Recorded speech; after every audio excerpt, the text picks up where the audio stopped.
Hello viewers, ఎలా ఉన్నారు? అందరూ బాగున్నారా? నేను ఇంతకుముందు వీడియోలో కేక్ బేస్ ఎలా చేసుకోవాలో చూపించాను కదా. ఇప్పుడు దీనికి ఐసింగ్ ఎలా చేసుకోవాలో చూపిస్తాను. ఐసింగ్ అంటే ఏం కాదు, కేక్కి క్రీమ్ రాయడం అంతే. అంతే అని ఈజీగా తీసుకోవద్దు, చాలా కష్టం ఐసింగ్ చేయడం అంటే. అసలు మామూలు విషయం అయితే కాదు. నేను ఫస్ట్ టైం చేస్తున్నాను, చూడండి. ఫస్ట్ టైం చేసే వాళ్ళ దగ్గర చూస్తేనే మనకి దానిలో ఉన్న డిఫికల్టీస్ ఏంటో తెలుస్తాయి అన్నమాట. ఎంత సక్సెస్ఫుల్గా మీకు అన్నీ చూపించే వాళ్ళ దగ్గర చూస్తే అన్నీ వచ్చేసినట్టే అనిపిస్తుంది, కానీ చేస్తున్నప్పుడు మాత్రం చాలా డౌట్స్ వస్తాయి కదా. నేను ఎలా చేశానో ఫస్ట్ టైం మీకు చూపిస్తున్నాను, చూసేయండి, స్కిప్ చేయొద్దు అసలు. నేను ఒక్కొక్కటి ప్రతి విషయం మీకు షేర్ చేసుకుంటాను. నాకు ఎంత కష్టమైందో కూడా నేను షేర్ చేసుకుంటాను. దీన్ని 3 పీసెస్ కింద నేను చేసుకున్నాను. అంటే కూల్ కేక్, పేస్ట్రీ అంటాం కదా. పేస్ట్రీ అంటే కేక్కి మధ్యలో ఇలా 3 పీసెస్ కింద కట్ చేశాను కదా. మధ్యలో మనం క్రీమ్ పెట్టామంటే పేస్ట్రీ కేక్ అంటారు. కూల్ కేక్ అనొచ్చు, పేస్ట్రీ కేక్ అని కూడా అనొచ్చు. ఇలా 3 పీసెస్ కింద అయితే చేసుకుని, ఇది 1 kg స్పాంజ్ కేక్ బేస్. ఇప్పుడు దీనికి నేను రైసింగ్ చేయాలంటే నాకు క్రీమ్ కావాలి కదా. నేను ట్రోపోలైట్ విప్పింగ్ క్రీమ్ అని బయటే అమ్ముతారండి. బేకరీ షాప్స్లో అయితే అసలు అడగొద్దు, వాళ్ళు అసలు ఇవ్వరు కూడా. మనకి బేకింగ్ మెటీరియల్ ఎక్కడ అమ్ముతారు అన్నా కూడా ఎవరు చెప్పరు, ఎక్కడో కొంతమంది మాత్రమే మనకి చెప్తారు. ఎందుకంటే వాళ్ళ వ్యాపారం ఎవరు పోగొట్టుకుంటారు చెప్పండి. చెప్పేస్తే తెలిసిపోతుందని ఎవరు చెప్పరు. నేనైతే 1 కప్ అయితే తీసుకున్నాను.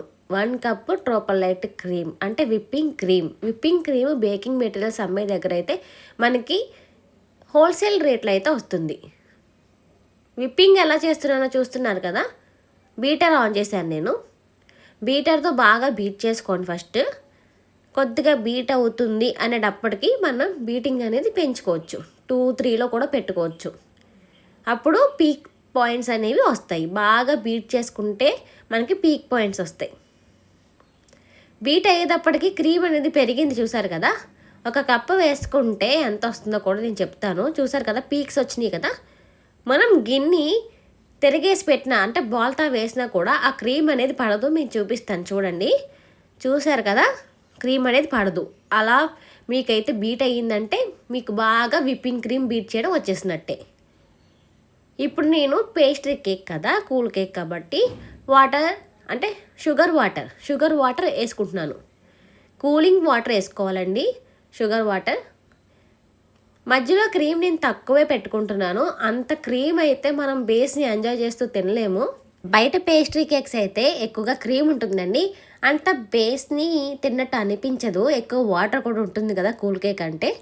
ఇప్పుడు నేను ఐసింగ్ చేస్తున్నాను కదా, ఐసింగ్ చేస్తున్నంతసేపు నాకు ఎంత టెన్షన్ అనిపించింది అంటే, ఫస్ట్ టైమే నేను 2 టైర్ కేక్ చేసేద్దామని ఎందుకు అనిపించింది నాకు.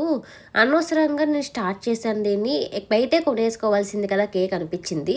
ఎందుకంటే చేయడం రావట్లేదు, ఫస్ట్ టైం కదా. ఐసింగ్ చేస్తున్నాను కానీ ఇలా వస్తుంది ఏంటి, స్మూత్గా రావట్లేదు ఏంటి. ఒకవేళ ఐసింగ్ చేస్తున్నప్పుడు ఇలానే ఉంటుందా అందరికీ అంటే, మనకి యూట్యూబ్లోనే చూస్తాం అన్నీ, మనకి చాలా క్లియర్గా చెప్తారు కదా.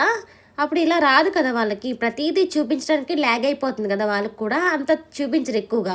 మా వారైతే ఎందుకు వచ్చింది నీకు ఇదంతా అని కూడా అనలేదండి, అస్సలు అనలేదు. నేను బయట తెచ్చేస్తాను కదా, ఇంత పని ఎందుకు, ట్రై చేయడం అవసరమా, రాదు కదా అని కూడా అనలేదు. నాకు క్రమ్ కోట్కి ఐసింగ్కి 2 కప్స్ విప్పింగ్ క్రీమ్ అయితే పట్టిందండి. ఫస్ట్ క్రమ్ కోట్ అవగానే 1/2 అవర్ ఫ్రిడ్జ్లో అయితే పెట్టండి. చేసే కొద్దీ అర్థమైంది కేక్ ఎలా చేయాలి అని. అంతే కదా మరి, ఏదైనా స్టార్ట్ చేయకముందే, స్టార్ట్ చేసిన తర్వాత మనకు అందులో ఉన్నవన్నీ తెలుస్తాయి. ప్రతి ఒక్కటి మనం ఐడెంటిఫై చేస్తాము. ఇప్పుడు విప్పింగ్ క్రీమ్లో నేను sky blue colour gel colour అయితే తీసుకున్నానండి. అంటే మా పాప డ్రెస్ కలర్సే తీసుకున్నాను. Sky blue colour, light sky blue colour రావాలి కాబట్టి 1 డ్రాప్ మాత్రమే యాడ్ చేశాను. ఇప్పుడు నేను 1 కప్ తీసుకున్నాను కదా విప్పింగ్ క్రీమ్, ఆ 1 కప్లోనే ఐసింగ్ చేసేసాను రెండిట్లకి. 2 కేక్స్ ఐసింగ్ చేసిన తర్వాత కంపల్సరీ ఫ్రిడ్జ్లో అయితే పెట్టుకోండి. ఈ కలర్ అయితే వచ్చింది, నేను చూస్తున్నారు కదా, లైట్ స్కై బ్లూ కలర్ అయితే వచ్చింది. 1 డ్రాప్ మాత్రమే వేసాను. జెల్ కలర్ అనేవి బేకింగ్ మెటీరియల్స్ అమ్మే షాప్లోనే అమ్ముతారండి. ప్రతి ఒక్కటి అందులోనే ఉంటాయి మనకి. ఒకేసారి వెళ్ళి మీకు ఏమేమి మెటీరియల్స్ కావాలో ఒక్కసారి తీసేసుకోండి, అది చాలా బెటర్. చూసారు కదా, ఐసింగ్ అయితే చేయడానికి కొంచెం కష్టమే అయ్యిందండి నాకైతే. చాలా టెన్షన్గానే చేస్తున్నాను, ఎందుకంటే నేను స్టార్టింగే 2 టైర్ అనుకుని చేసేస్తున్నాను కదా, చాలా భయమేసింది అనమాట. కేక్ రాకపోతే ఏమంటారో ఏంటో ఈయన అని అనిపించింది. ఇక్కడ 2 టైర్ కాబట్టి మనం 2 స్ట్రాస్ లాంటివి అయితే తీసుకున్నాను. వీటిని ఏమంటారో నాకు తెలియదు కానీ వీటిని ఏదో పేరు పెట్టి పిలుస్తారండి. ఆ స్ట్రాస్ లాంటివి అయితే పెట్టుకున్నాను నేను. ఎందుకంటే మనకి కూల్ కేక్ కదా, కిందకి వాటర్ లిక్విడ్ అనేది వచ్చేస్తుంది బరువుకి, అందుకని ఇవి కంపల్సరీ పెట్టుకోవాలి.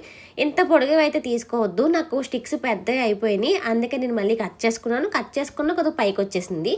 ఇంకా వాటిని కట్ చేసేద్దామా అంటే ఇంకా వీలవలేదు. ఈవినింగ్ కట్ చేపిద్దాంలే అని నేను మార్నింగ్గా స్టార్ట్ చేశానండి. ఎందుకంటే టైం లేదని ఇంకొద్దిగా టెన్షన్ ఎక్కువైపోయింది నాకు.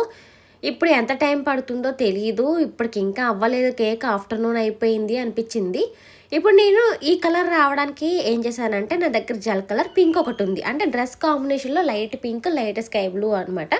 అందుకని పింక్ ఒక చుక్క అంటే ఒక డ్రాప్ వేసి, స్కై బ్లూ ఒక డ్రాప్ వేస్తే, ఆ 2 కలర్స్ మిక్స్ చేస్తే నాకు ఈ వైలెట్ కలర్ అంటే లెవెండర్ అనొచ్చు, మీరు వైలెట్ అనుకోవచ్చు, ఏదైనా మిక్స్ చేసేసాను కదా, మరి 2 కలర్స్ ఆ కలర్ అయితే వచ్చింది. అసలు డిజైన్ ఏమి వేద్దామా అని కూడా నేను ఆలోచించుకోలేదు ముందు, చాలానే చూసాను కానీ నాకు ఏది వేయాలో కూడా అర్థం కాల. ఈ 2 కలర్స్ వేసేసాను, బాగానే ఉంది, కానీ ఏమి వేయాలి ఇప్పుడు డిజైన్, నాకేమో ఏమీ రాదు, డిజైన్ ఎప్పుడు వేయలేదు.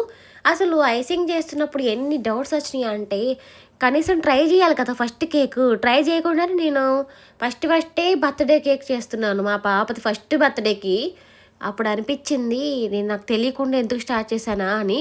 కానీ రోజర్స్ అయితే వేద్దామని వేస్తున్నాను. ఆ నాజిల్స్ నేను ఆన్లైన్లో అయితే పెట్టానండి, 1M2D. మనం ఒక డిజైన్ అనుకుని దాన్ని బట్టి నాజిల్స్ తీసుకోవచ్చు. నాజిల్స్ తీసుకున్న తర్వాత మీరు ఖచ్చితంగా ట్రై చేయండి. ఫస్ట్ ట్రై చేసిన తర్వాతే మీరు కేక్ మీద అప్లై చేయండి నాజిల్స్తో. అప్పటికప్పుడు చేస్తే చూస్తున్నారు కదా నేను ఎలా చేస్తున్నానో, చాలా ఇబ్బంది పడ్డాను నేను. అక్కడ కేక్ని వేసేసాం కదా పైపింగ్ బ్యాగ్స్లో, ఆ పైపింగ్ బ్యాగ్స్లో వేసిన తర్వాత నేను ఆ క్రీమ్ని పిండుతుంటే ఎంత నొప్పి వచ్చిందంటే అయ్యో బాబు ఇంత నొప్పి వస్తుంది ఏంటి, ఇంత కష్టమా ఐసింగ్ చేయడం, ఏదో అనుకుంటారు క్రీమే కదా అని అనిపించింది. చాలా కష్టమైంది. మీరైతే మీకు కేక్ ఇంట్లోనే చేసుకుంటే కనుక ట్రై చేయండి. ఫస్ట్ సింపుల్ కేక్సే ట్రై చేయండి. తప్పకుండా వాటిలో డిజైన్స్ ట్రై చేయండి. నాజిల్స్తో రకరకాల నాజిల్స్ అయితే ఉంటాయి, ఒక్కొక్క నాజిల్కి ఒక్కొక్క డిజైన్ అయితే వస్తుంది. ట్రై చేసిన తర్వాత మీ ఇష్టం, మీ ఇంట్లో ఏ కేక్ చేసినా కూడా మీరే చేసుకుంటూ ఉంటే మీకు ఉండగా చాలా మంచిగా కేక్ చేయడం అనేది వచ్చేస్తుంది. మీరు చూసారు కదా ఎలా ఉంది నా కేక్, ఫస్ట్ టైం చేసినా ఎలా ఉందో కామెంట్ అయితే చేయండి, మర్చిపోవద్దు. క్లియర్గా ఫైనల్ అవుట్పుట్ అయితే నేను షార్ట్లో అయితే పెడతాను. ఈ వీడియో మీకు నచ్చితే మీరు కూడా ట్రై చేయండి. నా ఛానల్ మీకు యూజ్ఫుల్ అనిపిస్తే సబ్స్క్రైబ్ చేసుకోండి, లైక్ చేయండి, షేర్ చేయండి. ఫైనల్గా నేను ఏం చేశానంటే, ఇంకా సిల్వర్ బాల్స్ ఉంటాయి కదా, ఆ సిల్వర్ బాల్స్ వేద్దాం బాగుంటుంది అని అయితే వేసేసాను.